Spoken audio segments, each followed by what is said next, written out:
ಮೊದಲು ಒಂದು ಕುಕ್ಕರ್ನಲ್ಲಿ ಹೈದರಾಬಾದಿ ಬಿರಿಯಾನಿ ಮಾಡೋದಕ್ಕೆ ಫಸ್ಟು ಒಂದು 100 ಗ್ರಾಮ್ ಅಷ್ಟು ಎಣ್ಣೆನ ಹಾಕ್ಕೊಳ್ಳೋಣ. ಗಾಯ್ಸ್, ಒಂದು ವಾರದಿಂದ ತಿರುಪತಿಗೆ ಹೋಗೋ ಸಲುವಾಗಿ ಚಿಕನ್ ಎಲ್ಲ ಬಿಟ್ಬಿಟ್ಟು ಬರೀ ಪ್ಯೂರ್ ವೆಜಿಟೇರಿಯನ್ ಆಗಿಬಿಟ್ಟಿದ್ವಿ. ಇವತ್ತು ಎಲ್ಲ ಪೂಜೆ ಕಾರ್ಯಕ್ರಮಗಳೆಲ್ಲ ಮುಗ್ದಿರೋದ್ರಿಂದ ಈಗ ನೈಟ್ ಡಿನ್ನರ್ಗೆ ನಾನು ಸ್ವೀಟ್ ಆ್ಯಂಡ್ ಶಾರ್ಟ್ ಆಗಿ ಕ್ರಿಸ್ಪಿಯಾಗಿ ಪೆಪ್ಪರ್ ಚಿಕನ್ ಮತ್ತು ಚಿಕನ್ ಪಲಾವ್ ಮಾಡ್ಕೊತಾ ಇದ್ದೀವಿ. ಒಂದು ವಾರದಿಂದ ಬೇಳೆ ಸಾರು ತಿಂದು ಬಾಯಿ ಕೆಟ್ಟು ಹೋಗಿದೆ.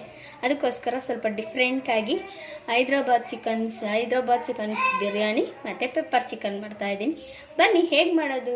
ಪೆಪ್ಪರ್ ಚಿಕನ್ ಆಲ್ರೆಡಿ ವಿಡಿಯೋದಲ್ಲಿ ಹಾಕಿದ್ದೀನಿ, ಅದ್ರ ಜೊತೆಗೆ ನೆಂಚ್ಕೊಳ್ಳೋಕೆ ಇರಲಿ ಅಂತ ಮಾಡ್ತಾ ಇದ್ದೀನಿ ಅಷ್ಟೇ. ಈಗ ಹೈದರಾಬಾದಿ ಚಿಕನ್ ಬಿರಿಯಾನಿ ಹೇಗೆ ಮಾಡೋದು ಅಂತ ತೋರಿಸ್ಕೊಡ್ತಾನೆ. ಬೇಗ ನೋಡ್ಕೊಳ್ಳಿ, ಕ್ವಿಕ್ಕಾಗಿ ಲೈಕ್ ಮಾಡಿ, ನನ್ನ ಚಾನಲ್ ಸಬ್ಸ್ಕ್ರೈಬ್ ಮಾಡ್ಕೊಳ್ಳೋದಂತೂ ಮರೆಯೋಕ್ಕೆ ಹೋಗಬೇಡಿ. ಹೈದರಾಬಾದಿ ಚಿಕನ್ ಬಿರಿಯಾನಿಗೆ ಸ್ವಲ್ಪ ಚಿಕನ್ನ ಫಸ್ಟೇ ಮ್ಯಾರಿನೇಟ್ ಮಾಡ್ಕೋಬೇಕು.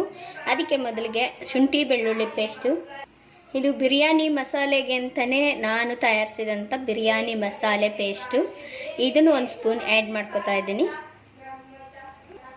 1 ಸ್ಪೂನ್ ಮೊಸರನ್ನ ಆ್ಯಡ್ ಮಾಡ್ಕೋತಾ ಇದ್ದೀನಿ. 1 ಸ್ಪೂನ್ ಧನಿಯಾ ಪೌಡರು, ಅರ್ಧ ಸ್ಪೂನ್ ಅಚ್ಚು ಖಾರದ ಪುಡಿ,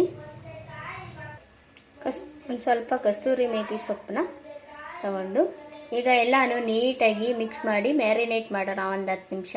ನೋಡಿ, ಈ ರೀತಿ ಎಲ್ಲ ನೀಟಾಗಿ ಮ್ಯಾರಿನೇಟ್ ಮಾಡಿಕೊಂಡು ಒಂದು 10 ನಿಮಿಷ ನೆನೆಯೋಕ್ಕೆ ಬಿಡಿ. ಅಲ್ಲಿ ಗಂಟ ಚಿಕನ್ ಬಿರಿಯಾನಿಗೆ ಬೇರೆ ತಯಾರಿ. ನೋಡಿ, ಈಗ ಈ ಎಣ್ಣೆ ಎಲ್ಲ ಚೆನ್ನಾಗಿ ಕಾದಿದೆ. ಇದಕ್ಕೆ ಮಸಾಲೆ ಸ್ಪೈಸಸ್ ಏನೇನಿದೆ ಎಲ್ಲನೂ ಹಾಕ್ಕೊಳ್ಳೋಣ. ನಾನು 1.5 ಲೋಟ ಅಕ್ಕಿಗೆ ತಕ್ಕಂತೆ 4 ಮೆಣಸಿನ್ಕಾಯಿನ ಉದ್ದುದ್ದ ಸೀಳ್ಕೊಂಡು ಒಗ್ಗರಣೆಗೆ ಹಾಕ್ತಾ ಇದ್ದೀನಿ.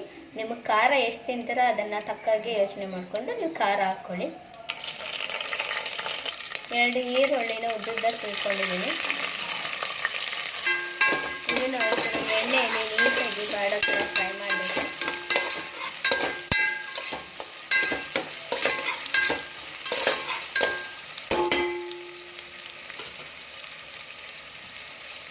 ಹಸಿ ವಾಸನೆ ಹೋಗೋವರೆಗೂ ಹುರ್ಕೊಂಡ್ರೆ ಸಾಕು. ಈಗ ಟೊಮೊಟೊನ ಆ್ಯಡ್ ಮಾಡ್ತಾ ಇದ್ದೀನಿ. ಇದಕ್ಕೆ ಟೊಮೊಟೊ ನೀಟಾಗಿ ಎಣ್ಣೆಗೆ ಬೆಂದು ಮಾಡಬೇಕು. ಥರ ಬೇಯಬೇಕು. ಒಂದು ವಾರದಿಂದ ಚಿಕನ್ ತಿಂದು ಇರೋಕ್ಕೆ ಏನು ಈ ಸಿಚುವೇಶನ್ಗೆ ಎಂತೆಂಥ ಸಾಂಗ್ ಬರುತ್ತೆ ಗೊತ್ತಾ? ಚೆಂದೆಂದು ನಿನ್ನನು ಮರೆತು ಬರುತ್ತಿರಲಾರೆ ಅನ್ನೋ ಸಾಂಗ್ ನೆನಪಾಗ್ಬಿಡ್ತಿದೆ ಎಲ್ಲರಿಗೆ. ಆ ಕಾರಣಕ್ಕೋಸ್ಕರ ಇದು ಎಣ್ಣೆಯಲ್ಲಿ ಫ್ರೈ ಆಗೋವರೆಗೂ ಇದಕ್ಕೊಂದು ಮಸಾಲೆ ರೆಡಿ ಮಾಡ್ಕೊಂಡಿರೋಣ. ಬನ್ನಿ. ಸಣ್ಣದಾಗಿ ಹೆಚ್ಕೊಂಡಿರೋಂಥ ಕೊತ್ತಂಬರಿ ಪುದೀನ ಮಿಕ್ಸ್ ಮಾಡ್ಕೊಳ್ಳೋಣ. ಮ್ಯಾರಿನೇಟ್ ಆಗಿದೆ. ಈ ಚಿಕನ್ನ ಈಗ ಬೆರೆಸ್ಕೊಳ್ಳೋಣ ಕುಕ್ಕರ್ಗೆ.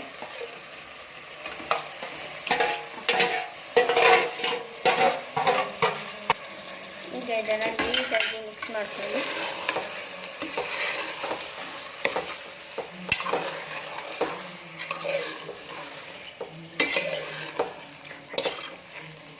ಚಿಕನ್ ಆ ಮಸಾಲೆಗೆ ಹೊಂದ್ಕೊಳ್ಳಿ ಅಂತ ಹೀಗೆ ಬಿಟ್ಬಿಡೋಣ.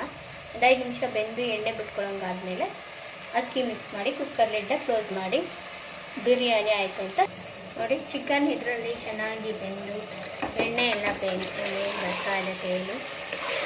ಹೀಗಿರುತ್ತೆ. ಇನ್ನೊಂದು ಸ್ವಲ್ಪ ರುಚಿಗೆ ತಕ್ಕಷ್ಟು ಉಪ್ಪನ್ನು ಹಾಕಿ ಮಿಕ್ಸ್ ಮಾಡಿ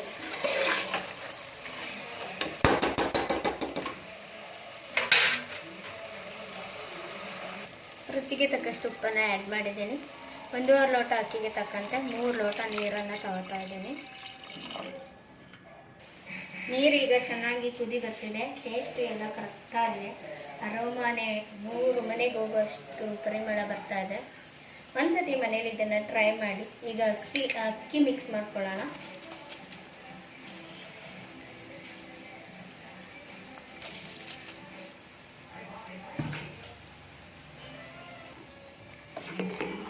ಈಗ ಕೆಳಕ್ಕಿಂದ ಇದನ್ನು ಎಲ್ಲ ಚೆನ್ನಾಗಿ ನೀಟಾಗಿ ಕೆಳಗಡೆಯಿಂದ ಕಲಸಿ ಒಂದೊಳ್ಳೆ ಮಿಕ್ಸ್ನ ಕೊಡಬೇಕು.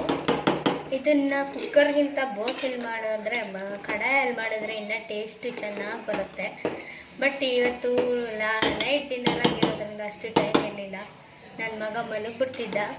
ಆ ಕಾರಣಕ್ಕೋಸ್ಕರ ನಾನು ಕುಕ್ಕರ್ನ ಮಾಡಿದೆ. ಕುಕ್ಕರಲ್ಲೇ ಮಾಡಲಿ ಕಡಾಯಲ್ಲೇ ಮಾಡಲಿ ಟೇಸ್ಟ್ ಅಂತೂ ಸಖತ್ತಾಗಿ ಬರುತ್ತೆ. ಮನೇಲಿ ಒಂದ್ಸತಿ ನೀವು ಟ್ರೈ ಮಾಡಿ ನೋಡಿ. ನಿಮಗೆ ಇಷ್ಟ ಆಯಿತು, ಚೆನ್ನಾಗಿದೆ ಅಂತ ಅನ್ಸಿದ್ರೆ ಲೈಕ್ ಮಾಡಿ, ಕಾಮೆಂಟ್ ಮಾಡಿ. ದಯವಿಟ್ಟು ನನ್ನ ಚಾನಲ್ ಮಾತ್ರ ಸಬ್ಸ್ಕ್ರೈಬ್ ಮಾಡ್ಕೊಳ್ಳೋದನ್ನ ಮರಿಬೇಡಿ. ಯಾಕಂದರೆ ನಿಮ್ಮ ಆಶೀರ್ವಾದದಿಂದನೇ ನಮ್ಮಂಥ ಸಣ್ಣ ಸಣ್ಣ ಪ್ರತಿಭೆಗಳು ಬೆಳಿಬೇಕು ಅಂತ ಬೆಳೆಯೋಕ್ಕೆ ಸಾಧ್ಯ ಆಗೋದು. ಆ ಕಾರಣಕ್ಕೆ ಯಾವಾಗಲೂ ಫ್ರೆಂಡ್ಸ್ ಜೊತೆ ಶೇರ್ ಮಾಡಿ, ಅವ್ರಿಗೂ ಹೇಳಿ ಸಬ್ಸ್ಕ್ರೈಬ್ ಮಾಡ್ಕೊಳ್ಳಿ ಅಂತ. ನೀವು ಸಬ್ಸ್ಕ್ರೈಬ್ ಮಾಡಿ.